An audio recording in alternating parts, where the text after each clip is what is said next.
Hello everyone and welcome back to Let's Play Banjo-Kazooie. In the last part we finished off Rusty Bucket Bay and then entered the final main world in the game, Click Clock Wood. Like I mentioned last time, this is far and away the largest world in the game, and that even carries over to its part count. We're here for 3 full videos on its own effectively, which the only other world that we were in for 3 parts technically was Freeze Easy Peak. But even there's the asterisk of that could either be Freeze Easy Peak or Gobi's Valley, and it's more like, yeah, you're there for 2 videos and then go back for a 3rd thing later on. Ah, me eerie, mighty eagle needs sleep now.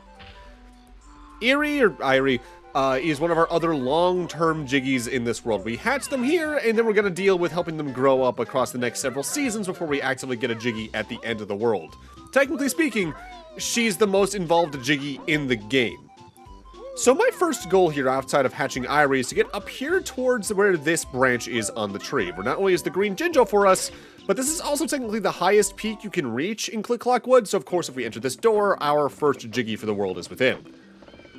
So, worth noting once again, because I did mention this last time, items here in Click Clock Wood are largely mutually exclusive per season, so if you see a note or a Jinjo in one season, grab it then, because it's not going to be there when you come back to that area in a later season. And worth noting, because of how large this world is, dying later on is more costly here for your time than anywhere else, but there is at least one thing I appreciate about them with how they designed this world. As you go through the seasons, the world actively does get safer to traverse, either because certain enemies have despawned, even if they get replaced by different ones depending on the season. But in specific, climbing the tree just generally gets safer because there's more steps and platforms added for you to climb along the way. And while falling down can still be incredibly dangerous, you're at a lower risk of it as you go on. So my goal for right now is actually to head over to Mumbo's hut already, because the transformation in Click Clock Wood can only actively be used in the spring season. It costs 25 to use, which is the most expensive in the game, but as long as you have at least 25, you're gonna be good. But even then, if you're lower than that, you're in pretty good hands in this world. Mumbo magic, much good. B is best yet. So the bee cannot attack similarly to most of his transformations, but what it does do is effectively give you infinite flight without flight pads. You just press the A button and you'll slowly ascend. You can rapid tap it to ascend even higher. You can fly a little faster, I think, with like the B button and the like, and you can still hold down the R button to get even better turning. My destination with the bee right now is to enter the obvious beehive, as if we do so as a bee, we can grab something. Hello, fat little bee. We Zubbas are guarding Grunty's golden honey piece. We've been told there's a honey bear out there. Our main reason for coming in here is to grab the pink Jinjo. We'll be back in this beehive rather, in a later season though, in order to access other things. After this, my next goal is actively going to be flying up even higher than we've been prior, as there's one small branch that also has a Jiggy on it you can only access with the bee. So, the reason I tell you not to worry if you enter here with not enough Mumbo tokens to use the transformation. Click Clock Wood is already the largest world in the game, as I mentioned, but it also has the most Mumbo tokens. In fact, it has almost double that of most other levels. The average amount of Mumbo tokens that a level has is around 10, but Mad Monster Mansion has 16, Rusty Bucket Bay has 15, Click Clock Wood has 25. There's less per season than most other worlds, admittedly. They all have about between 5 and 8, but that adds up real quick. Actually, worth noting, you actively use 75 Mumbo tokens throughout the game, but there's 115 located in the game. Well, technically there's 116, but 2 in Mad Monster Mansion and 2 in Click Clock Wood share the same ID, so collecting one will automatically collect the other. So you only need about 2/3 of the Mumbo tokens in order to actually finish the game, which I do appreciate. Which is why I actively haven't gone out of my way to get them all throughout the game, because you never really need to. It's not like, say, the notes or the Jiggies where there's a reason to get them all. The Mumbo tokens are handy, but there's no real point to getting the rest of them, at least in the game that actually released. In planning, there was another step to that I'll talk about during the credits. So something I actively didn't mention at all while we were going through this world last time is that there's actively a switch in every single season up until the final season that unlocks the next season for us to access. So over in the spring world, there's a switch that opens us up here to summer. Let's talk about the specifics of that after a very quick cutscene here at least. Irie hungry now. Need 5 caterpillars. So the thing with Irie is that her quest is that there's going to be several caterpillars located throughout the seasons moving forward. Collect as many as she needs and feed them to her, and you can move on to the next season and progress her quest line properly. With that said, similarly to a lot of the other things in the game, there are more caterpillars than you actively need, so you can ignore a couple and largely be fine. So spring here in Click Cluckwood, there's a lot of plants there, but there's also some that haven't fully grown yet. There's a lot of buds, and it's a very wet season. So your goal is to help things grow there, but now that we're in summer, the lake is completely dried up, but several leaves that were just buds prior are now platforms you can use on the main tree. Hello there, beaver. You look pretty strong. Can you move this boulder for me? Well, if you do a shoulder bash, sure. Wow, what strength! Come on inside, and I'll give you a reward. Can you tell I liked angry beavers growing up? That's my best attempt at a Norbert impression. I would try to do the other one, but I've never been able to do a Richard Steven Horvitz impression. That's one of those shows that's really fun to go back to when you're older, because when you're younger, you laugh a lot at Daggett's dialogue because he's the slapstick core, but as an adult, Norbert is just such a jackass that he's the funniest thing in the show. Either way, if we come over here to the edge of the Drain Outlet, you can find the Autumn Switch allowing us to access the fall season when we're done here. From here, this is where the minutia tasks start building up, where a lot of things you do in one season are things you started either all the way back in spring or in the prior season at the least. For instance, my next destination is to head over to the garden where we helped that plant sprout last time with eggs so I can help it grow another stage. Thankfully, that's also a pretty quick trip from here. I just need to actively climb the roots because since the lake's, low, I can't exactly jump up to where that goes to begin with. Also, I didn't mention this back in spring, but whenever you see a hole in the tree like this, it's going to have a bird in it that jumps out like the lizards did with the sewer gratings. So whenever you approach one of those, always jump and do the jump attack, because otherwise you're probably going to take a dumb hit and take enough damage that's kind of worrisome. It's just a pretty good measure to get into. And hey, you never know, if you get hit, there's always going to be a health item nearby because of those. Oh, hey there, Goby! Oh no, it's you two again. Goby thought he was safe here. You're never safe from a ground bound. Will you stop doing that? It took me ages to find more water. I guess the partial implication as well is that he helped to drain the lake, besides it just being summer so lesser rainfalls. But I've always just found the fact that we just tortured this guy because he refused to share water once. Both weirdly funny and honestly kind of sad. It's funny. Largely Rareware's games are pretty happy-go-lucky and goofy in terms of art style, but there's some at times really dark jokes or at times weirdly funny adult jokes in these games. Although, from my memory, most of those are in Conquer, obviously, and Banjo-Tooie in my memory as well. I think there were a couple in Star Fox Adventures, but I haven't played that game in long enough where I don't quite remember many of them. So at this point, let's actively go back to the game staff and talk about the next credit set, which is actively going to be more game testers, but these are the testers that worked for Nintendo of America directly rather than Rare. There's also technically a third cast for testers as well, but that's a blanket credit for the NCL free players, which is the NCL testing team at Super Mario Club. The first person listed by NOA is Tony Buchele, who started working as a tester on Hey You Pikachu, then worked on this. After this, they worked on things as a tester like Pokemon Red and Blue, Crystal Sun Game Boy Color, Golden Sun 1 and 2, Advance Wars. By the time the Wii hit, they were in a bit of a higher position working on project development for Punch-Out Wii, coordinator for the project, and with NOA for Luigi's Mansion Dark Moon, DKC Returns 3D. Metro Prime Fed Force, they were a project manager, Snipper Clips, assistant producer. Luigi's Mansion 3, NOA product management, and their most recent credit was on World of Goo 2 as a special thanks. After them, we got Dougal Campbell, who started working as a tester on this game. Then they were on Quest for Camelot on Game Boy Color as a tester. Kobe Bryant and NBA Courtside, they were a tester. Perfect Dark on N64, they were a tester. Disney's Little Mermaid 2, Pinball Frenzy, they were a tester. But their more important and more recent credits are Mario Golf Toadstool Tour on GameCube as a tester. Mario Kart DS, same deal. Same with Animal Crossing Wild World and Mario vs. Donkey Kong 2 March of the Minis. Let's check in on Mumbo now that we're in summer, by the way. Too hot for magic. Mumbo wants suntan. While Mumbo's hut and Mumbo himself are in all 4 seasons, he will only ever do the transformation in spring because the weather is perfect. With that said, you always want to make sure you enter his hut, as in at least one of the other seasons, there's notes on top of the attic area, so you always want to go in there and check the upper floor just in case. Next up in the NOA testers is Kyle Carson, who started as a quality assurance person for Killer Instinct 2 on arcade, then Killer Instinct Gold on the N64. tester for GoldenEye 007, and then this. Then they were on Kobe Bryant and NBA Courtside, Major League Baseball featuring Ken Griffey Jr., Pokemon Puzzle League, and Crystalis specifically. They were only not a tester on the latter two things, where they were an assistant director for the Game Boy Color version of Crystalis, and a game design assistant for Pokemon Puzzle League. Now that it's summer and these leaves have sprouted, we can jump up here and actively go get the Jiggy we just saw in the distance. Worth noting, the buds that these leaves sprout from, I believe, can still be used as platforms. But A, the Jiggy isn't up here, so you can't get it yet. But also, the platforms that the buds make up are so small that it's not really worth attempting because the precision would just be way too high. As we start climbing the tree, the next person in the NOA testers is Brent Clearman, who started as a tester on this game. Then they were on that Kobe Bryant game as a tester as well. Conker's Pocket Tales on Game Boy Color, they were a tester. Excitebike 64 and Pokemon Puzzle League, they were an additional level designer and puzzle creator, respectively. Then they were a designer for Vex on the Xbox, of all things.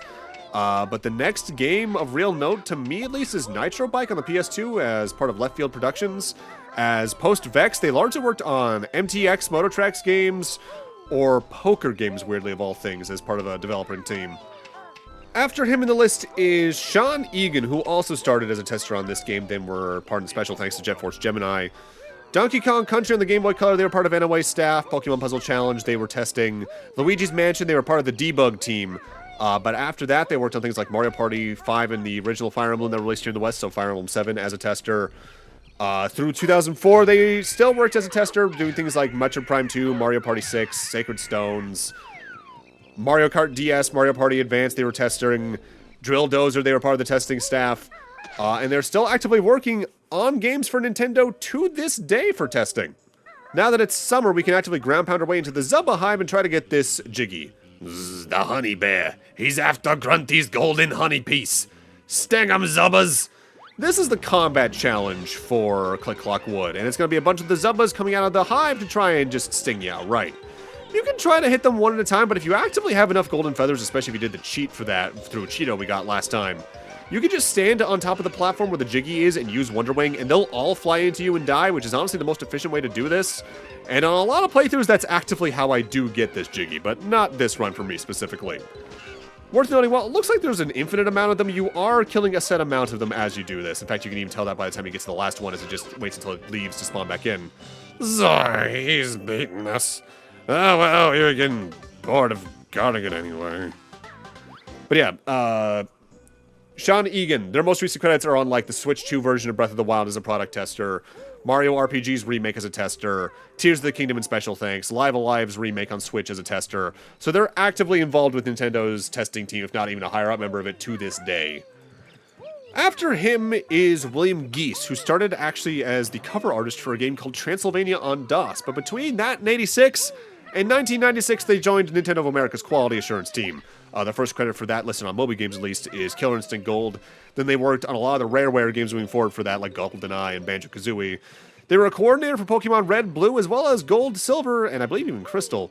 But starting from 2005, they actively left Nintendo to join Xbox, and they've been in basically every single Forza game since as a game designer, starting with Forza Motorsport in 05, all the way to 2023's Forza Motorsport, where they're actively credited as the franchise creative director.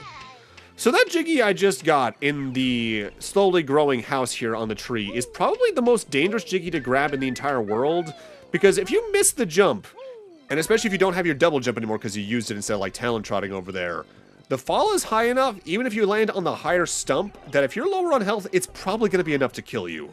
In fact, most times I die in Click Clock Wood late enough in that I just decide to say screw it, my playthrough's done there, I had enough fun.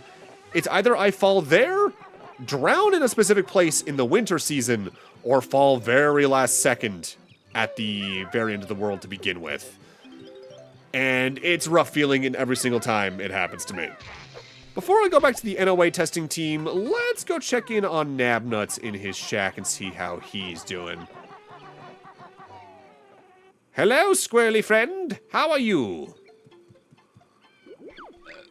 Nabnut's eaten too many acorns. I've got none left for next winter now. Well, that's your fault, isn't it? There's nothing in here outside of just the dialogue to progress his questline, which you don't even need to see. Just worth noting the plot progression there. So the next person in the NOA testing team is Tom Herzog, who started as a tester for Donkey Kong Land. But then they did things like that for Donkey Kong Country 3, GoldenEye 007, Donkey Kong Land 3. And they've pretty much carried forward doing that exact type of work ever since Pokemon Crystal, Pokemon Platinum, Heart Gold, Soul Silver, Metroid Other M, Twilight Princess HD. Yummy, juicy caterpillars, nice.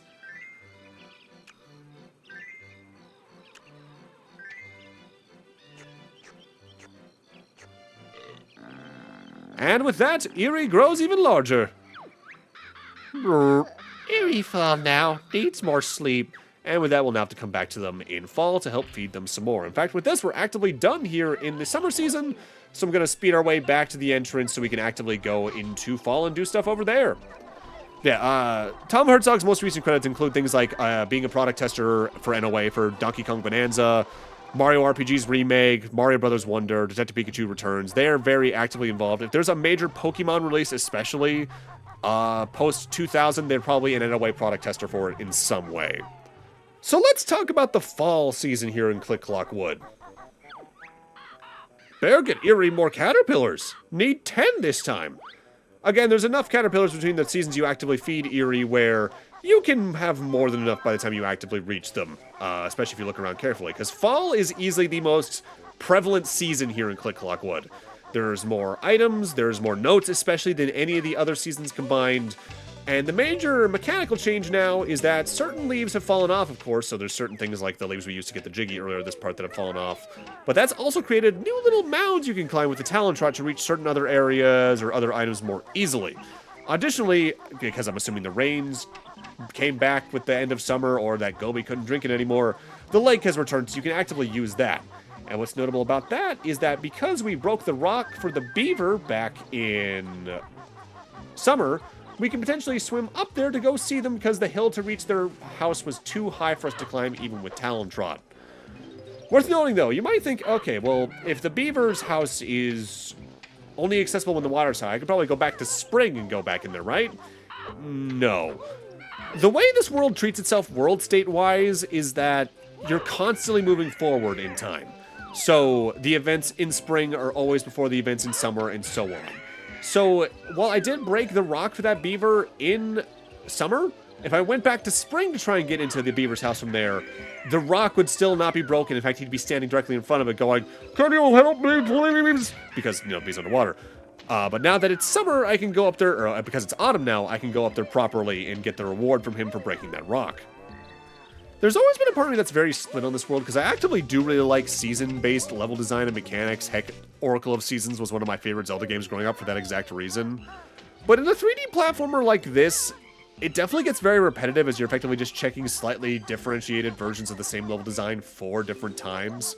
Which is probably why they made the world as large as it is in that regard, because then it's enough fresh stuff in each new season that it doesn't get too repetitive feeling, but it's kind of weird. Still more interesting than some of the stuff in Tui. Hello again, Gobi! I missed. I need you to vomit up more water! God damn it! Banjo, stop missing.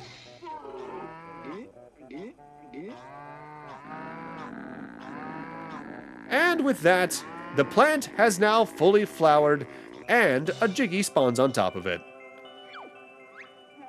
Right, that's it. I'm off to the lava world. You'll never find me there. And thus Gobi exits stage left. We're nearing the end game though, so we don't really have much time for a lava world, but I guess we'll keep our eye out for him again if we ever find one.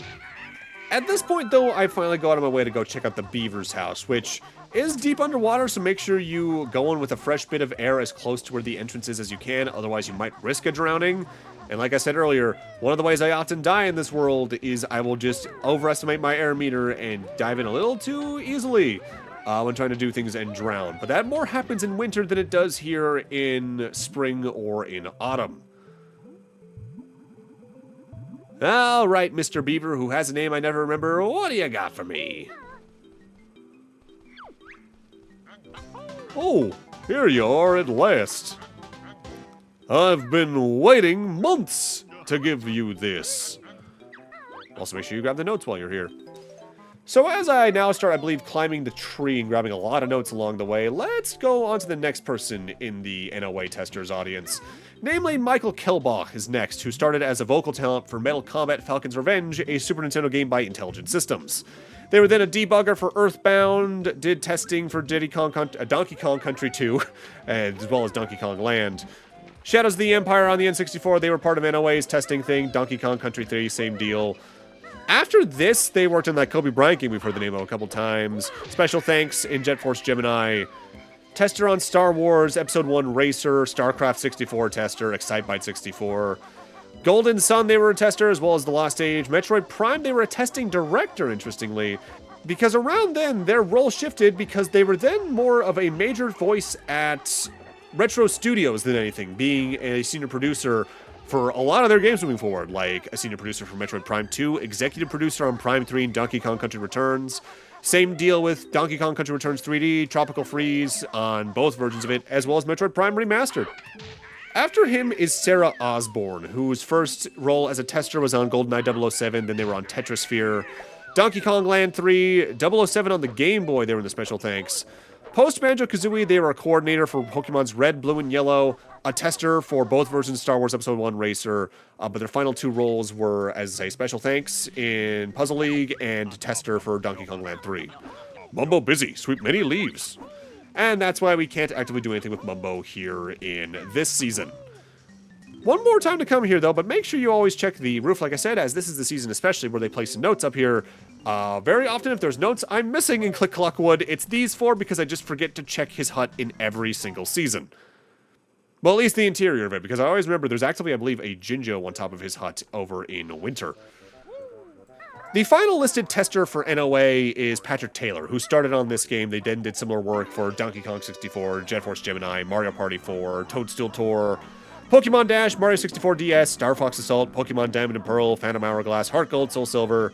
But they largely started winding down even around that point, with their most recent roles being Pokemon Super Mystery Dungeon and Mario Party 10 as a product tester for NOA. After that, we have the Paper Pushers, who were the overall producers for the game, namely Simon Farmer and Eileen Hochberg. Simon Farmer started as a critiquer, so effectively a QA person for Solar Jet Man on the NES. They were then a scheduler for Donkey Kong Country, vocal effects for Battletoads, motion capture actor for Killer Instinct. Donkey Kong Country 2, they were in special thanks. Same with DKC 3. They were the production manager for GoldenEye 007 and QA tester for Diddy Kong Racing, actually. Post Banjo-Kazooie, they did things like production management for Jet Force Gemini, a DD sniper for Perfect Dark. They were support on Conker's Bad Fur Day, production director for Star Fox Adventures. And they stuck through with Rare post-purchase, working on production for Grabbed by the Ghoulies, Banjo Pile, they were in special thanks, Cameo, Elements of Power, and Perfect Dark Zero, they were in management. All of the Viva Pinata games, they were involved in some way of management over at Rare. And their most recent roles were in Perfect Dark on the 360s port and Connect Sports as management. Nothing in here for you now, Bear. We've all moved out. You're lying. There's 4 notes for me and a caterpillar. That's absolutely everything I need here. But with that, I'm going to need to end this off here. Thank you guys for watching, and in part 15, we're going to wrap up our adventures here in Click Clockwood before moving on towards Endgame. See you guys then.